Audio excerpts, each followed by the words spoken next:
करें।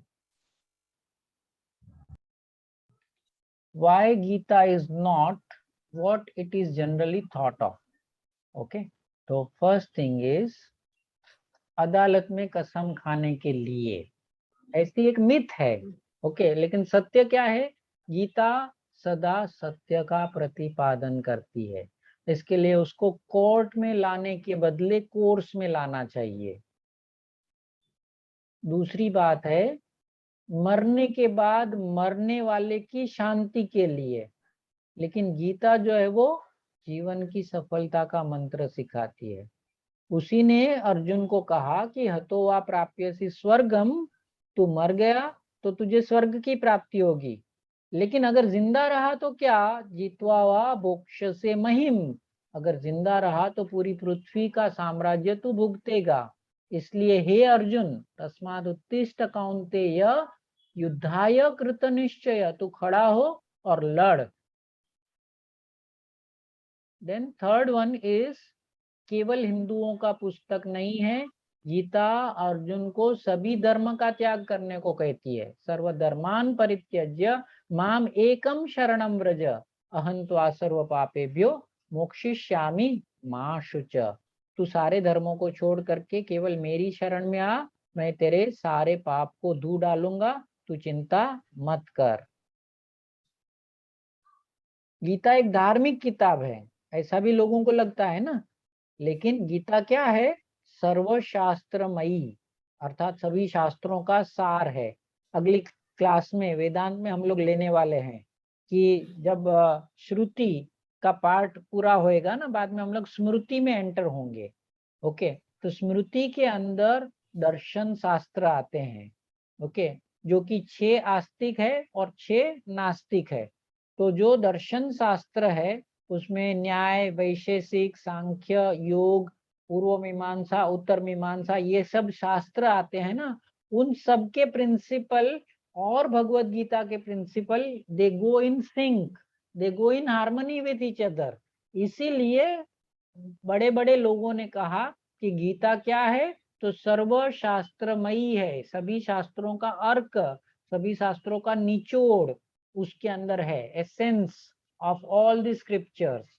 ओके, इसके लिए गीता केवल एक धार्मिक किताब नहीं है, अपितु सर्वशास्त्रमयी है। 2 दिन पहले मैंने एक वीडियो शेयर किया था, आप में से कितने लोगों ने उसको देखा था? अगर नहीं देखा है तो उसको फिर से देखिएगा। उसमें जो बड़े साइंटिस्ट है, उन्होंने वर्ल्ड की जो सबसे बड़ी लेबोरेटरी है खगोल संबंधी, उसके अंदर नटराज की मूर्ति रखी है। और वही वीडियो में आगे कृष्ण और गीता के विषय में भी कहा है। अगर आपने ये वीडियो अभी तक नहीं देखा है तो उसको भी जरूर देख लेना, ठीक है। देन नेक्स्ट इज, बुढ़ापे में पढ़ने के लिए है। तो गीता के अनुसार अवस्थाएं किसकी होती है? शरीर की होती है। अभी अभी हमने गणपति अथर्वशीर्ष में भी देखा। तो हम अवस्था त्रयातीत, यानी दोनों अर्थ में, अगर शरीर की अवस्था के रूप में देखे तब भी। ओके, तो वो कौन सी अवस्थाएं हैं? देहिनोस्मिन यथा देहे कौमारम यौवनम जरा, बाल्यावस्था, युवानी और वृद्धावस्था। ओके, तो अर्जुन को गीता में भगवान ने क्या कहा कि वो तो शरीर की अवस्था है, लेकिन तुम कहाँ शरीर हो? तुम तो शरीर से अलग हो। इसके लिए इसमें बुढ़ापा या युवानी ऐसा कोई प्रश्न ही नहीं आता है। जब से आप पढ़ोगे तब से तुम्हें फायदा होगा। देन नेक्स्ट इज, आदमी को सन्यासी बन जाने का डर है कि अगर हम ये सब पढ़ने लगेंगे और गेरुआ कपड़ा पहन करके हिमालय में चले जाएंगे तो हमारे यहाँ का संसार का क्या होगा। लेकिन सन्यास का संबंध जो है ना, वो ज्यादातर क्या होता है, सन्यास का अर्थ क्या होता है? मरण के प्रति प्रेम। संसारिक लोग जो जीवन से प्रेम करते हैं, जो एक न एक दिन धोखा दे जाने वाला है। ठीक है, जिंदगी तो बेवफा है, एक दिन ठुकराएगी। और मौत क्या है? मौत महबूबा है, साथ अपने जाना है। तो यही चीज हमको करनी है ना। तो सन्यासी का अर्थ केवल वस्त्र से नहीं है, कोई मेकअप से नहीं है। सन्यासी ये अंदर से एक वृत्ति है जिसका संबंध त्याग के साथ है। और गीता अर्जुन को और अर्जुन के द्वारा हम सबको निष्काम कर्म का पाठ सिखाती है, ताकि जिस तरह से कहा मरण के बाद 15वें अध्याय का पारायण करते हैं, तो वो उससे क्या होगा, धीरे धीरे हम हमारे अंदर भी पुरुषोत्तम बनने की लायकात तैयार होगी। We will gradually become, we will deserve that.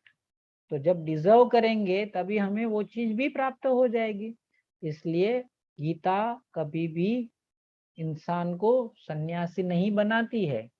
अगर ऐसा होता था तो गीता का उपदेश सुनने के बाद अर्जुन जंगल में चला जाना चाहिए था या हिमालय में चला जाना चाहिए था।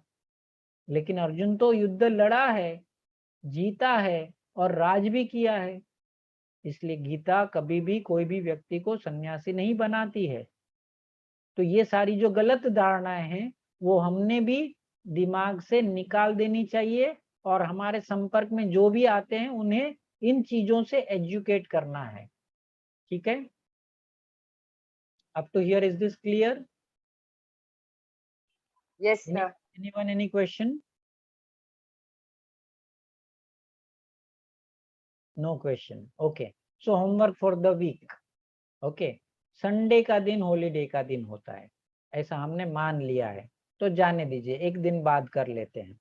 बाकी 6 दिन है हमारे हाथ में, और यहाँ पर 6 गलत अवधारणाएं हैं, यानी कि मिथ है, और यहाँ पर 6 रियलिटी है।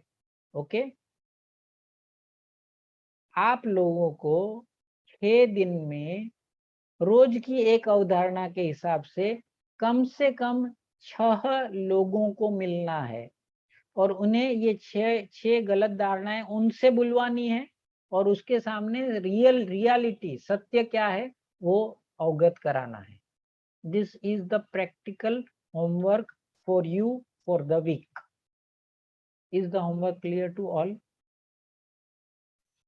इसकी स्पाइरल बुक मिल जाएगी क्या जी? मिलेगी। कब मिलेगी सर? अभी मैं शेयर कर दूंगा क्लास पूरा ओके, होने के बाद। राइट सर, राइट, तभी हम लोग अवगत करा पाएंगे। ठीक बात, ठीक है, ठीक। तो ये होमवर्क सबको समझ में आ गया? Yes, sir. ओके, ये प्रैक्टिकल होमवर्क है। ओके, इसमें कोई भी थियरी नहीं है। आपको क्या करना है, मान लीजिए कि आप लेडी है, ओके, और आपके यहाँ मेड सर्वेंट आती है घर में काम करने के लिए। अभी काम पूरा हो गया तो आप भी 1 कप चाय पीजिए, उसे भी बिठाइए आपके बाजू में, उसको आपके बराबर का सम्मान दीजिए, बात बात में बात करिए। तो वो कहेगी अरे नहीं नहीं, ये तो बुढ़ापे में पड़ने वाली बात है, आता तर मला माझ्याजवळ समय नाही। तब उसको ये चीज समझानी, बुढ़ापा म्हणजे काय, है ना। ऐसा करके करके करके करके ऐसे 6 लोगों को आपको एजुकेट करना है आने वाले 6 दिनों के अंदर। 7वें दिन को हम मिलेंगे, तब आप लोग सामने से अपने अनुभव जो है वो चाहे तो शेयर कर सकते हो। क्लियर? ऐसे जो लोग ऑफिस में काम करते हैं, ओके, तो आपके चपरासी है, आपके सबऑर्डिनेट है, कोई भी, उनके साथ ऐसे ही चाय के ऊपर बैठे 5 मिनट और एक पॉइंट निकाला, तो ये तो केवल हिंदुओं का पुस्तक है ना। बोले नहीं, अर्जुन को तो भगवान ने सारे धर्मों को छोड़ने के लिए कहा था, तू सारे धर्म छोड़ करके मेरी शरण में आ, मैं तेरे सभी पापों को दूर दूर डालूंगा। और यहाँ धर्म का दूसरा भी अर्थ है। धर्म का ये अर्थ नहीं है कि हिंदू, मुस्लिम, ईसाई, बौद्ध, जैन, सिख। यहाँ धर्म का अर्थ है ड्यूटी, कर्तव्य। ओके, और तीसरा अर्थ है तेरी धारणा। तूने जो अभी तक जिस चीज को समझ करके रखा है उन सबको छोड़ दे। एक कप के अंदर पहले से चाय है तो हम और चाय कैसे डाल सकते हैं?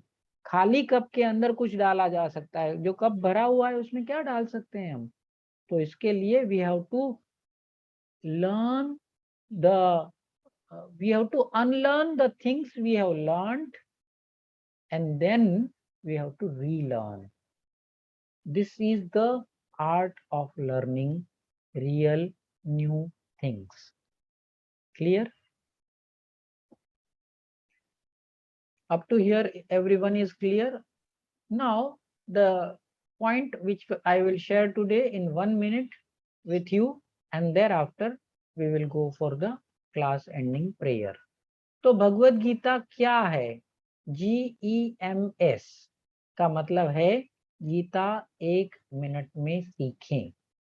ओके, देखिए, बहुत ध्यान से सुनिएगा कि गीता क्या नहीं है, ये अभी तक हमने देखा क्या नहीं है और क्यों. अब हम देखने वाले हैं कि गीता क्या है.